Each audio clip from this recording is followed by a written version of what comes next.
we're going to take a look at some of the stuff we've been covering in geometry and look at the area of some polygons. So the thing that we're looking at first is the area of a parallelogram.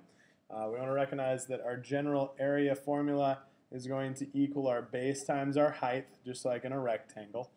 We've basically taken this rectangle and squished it, and so what we're going to look for is what we're going to call the base, which could be either of these side lengths, and then the height. And the height will always be perpendicular to our base we're referring to. So in this case, we want to say that our area is going to equal our base, which I'm going to call 5.8.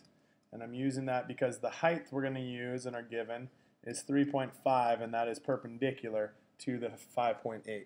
So all we have to do is the 5.8 times our 3.5, and we'll see that the area of this object is going to be 20.3 units squared. Okay, whatever that unit is, if it's inches, oh, in this case, sorry, it's meters. So we would call that meters squared. Okay. The next type of thing we're going to take a look at is going to be something like number 12. Number 12 is going to look like this. In this case, we're going to find the height, h, and so to do that, we need to know the area, and then we can work backwards. So we're going to, again, recognize this base is going to correspond with that height, and we need to recognize that this base is going to correspond with this height, because they're perpendicular to each other.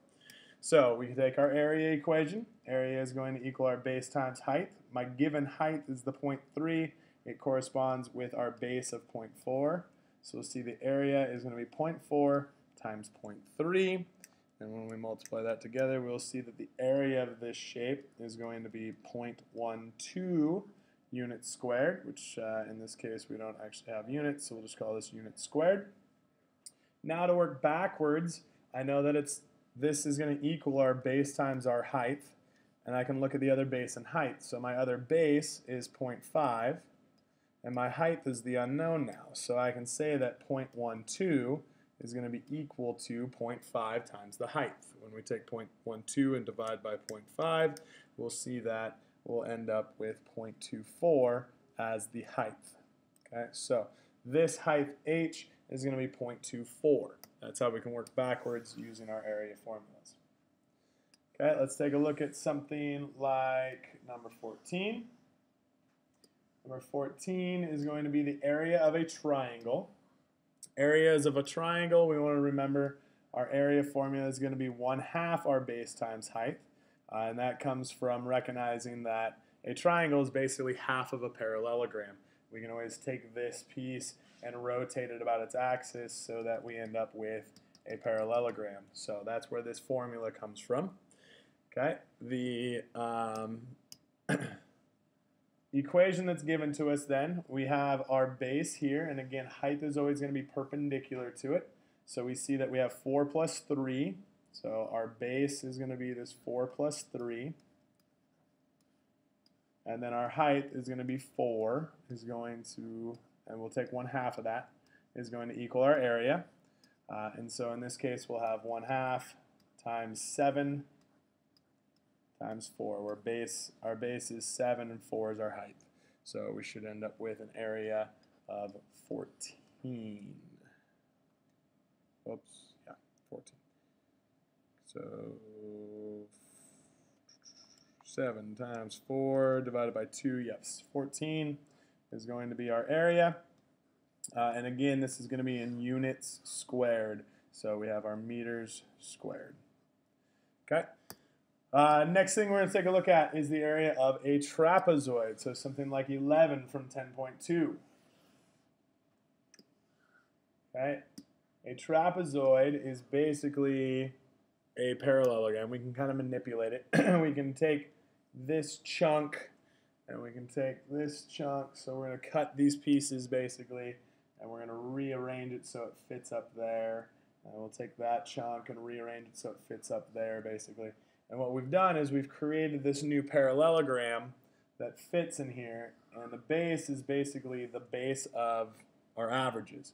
So the equation you see in the book says 1/2 times our height times our base 1 plus base 2. Okay, one of the ways I look at it is this is essentially the average of my bases. So I will say that I want 21 plus 38, 38 over 2, because that's my average of the bases, times my height.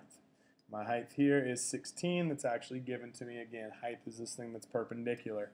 So our area is going to equal 21 plus 38, which is 59. We'll divide that by 2 times our 16. Or if we were doing it in the other equation, we have 1/2 times 16, times 16 times our 21 plus 38.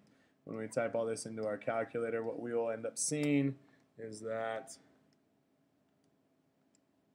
our area is going to equal 472 units. In this case, our unit is inches squared, and that becomes our area. Okay, so trapezoids are basically parallelograms that are kind of redrawn. Sorry, my computer's starting to wig out here. Let's see if we can control it. There we go.